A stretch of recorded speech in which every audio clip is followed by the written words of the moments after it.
দুদিন ধরে যে ঘটনাগুলো ঘটছে সেটা জনরোষ হোক বা কোনো রাজনৈতিক দলের অন্তর্দ্বন্দ্ব হোক বা কোনো রাজনৈতিক দলের দ্বারা পরিচালিত হোক, যাই হোক না কেন, আমি রাজ্য পুলিশ এবং কলকাতা পুলিশের কাছে একটু অনুরোধ জানাবো। দেখুন, পূর্বতন সরকারের আমলে আমরা জানি আপনাদের হাত পা বেঁধে রাখা থাকতো, আপনাদের ফ্রি হ্যান্ড দেওয়া হতো না, আপনাদেরকে দলদাস করে রাখা হতো, আপনাদের কোনো কাজের স্বাধীনতা ছিল না, আপনারা আপনাদের মতন তদন্ত করতে পারতেন না। কিন্তু বর্তমান সরকারের সময় আপনাদের তো ফ্রি হ্যান্ড আছে।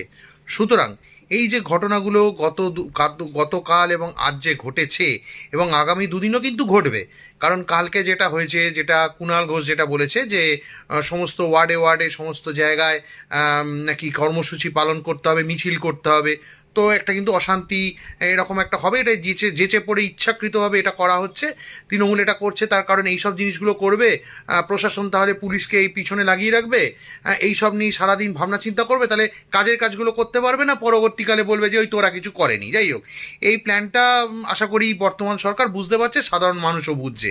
তো আপনাদের কাছে অনুরোধ যে আপনারা এই যে ঘটনাগুলো ঘটছে এগুলোকে প্রশ্রয় দেবেন না। আপনাদের তো ফ্রি হ্যান্ড দেওয়া আছে, আপনারা তদন্ত করে দেখুন যে কারা এই ইট মারছে বা কারা এই পচা ডিম মারছে, কারা জুতো মারছে, কারণ এটা কিন্তু তদন্তে পরিষ্কার আসা দরকার। আজকে যেটা হয়েছে, কালকে যেটা হয়েছে সোনারপুরে, সেখানে তো অভিষেক বন্দ্যোপাধ্যায় সে কোন রকম অফিসিয়াল কমপ্লেন নিজের থেকে করেনি। আপনারাই সুমোটুভাবে আপনারা তদন্ত করেছেন, করে 6 জনকে গ্রেপ্তার করেছেন এবং আপনারা বলছেন যে সেই 6 জন হচ্ছে ওখানকার প্রাক্তন বিধায়িকা লাভলি মৈত্র দলের লোক এবং তারা এক্স টিএমসি। ধরে নিলাম সত্যি কথা, টিএমসি সেটা মানবে না।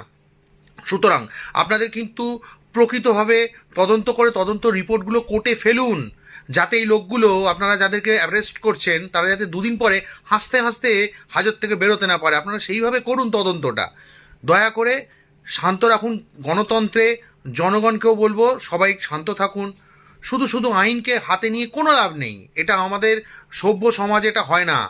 তারা চুরি করেছে, তারা দুর্নীতি করেছে, তারা সমস্ত মানুষ, আপনাদের মধ্যে মানুষের মধ্যে প্রচুর, আমার মধ্যেও আছে প্রচুর রাগ, প্রচুর ক্ষোভ, এদের হাতের সামনে পেলে অনেক কিছু করবার ইচ্ছা, কিন্তু এটা করাটা কোনো সভ্য সমাজে হয় না, এটা উচিত না, গণতন্ত্রে এটা উচিত না। সুতরাং মানুষ আপনারাও সাবধান হন, সচেতন হন এবং পুলিশদেরকে রিকোয়েস্ট করব আপনারাও প্রকৃত অপরাধীদেরকে ধরুন এবং প্রপারলি আপনারা তদন্ত করে সঠিকভাবে তাদেরকে শনাক্ত করে সাজার ব্যবস্থা করুন।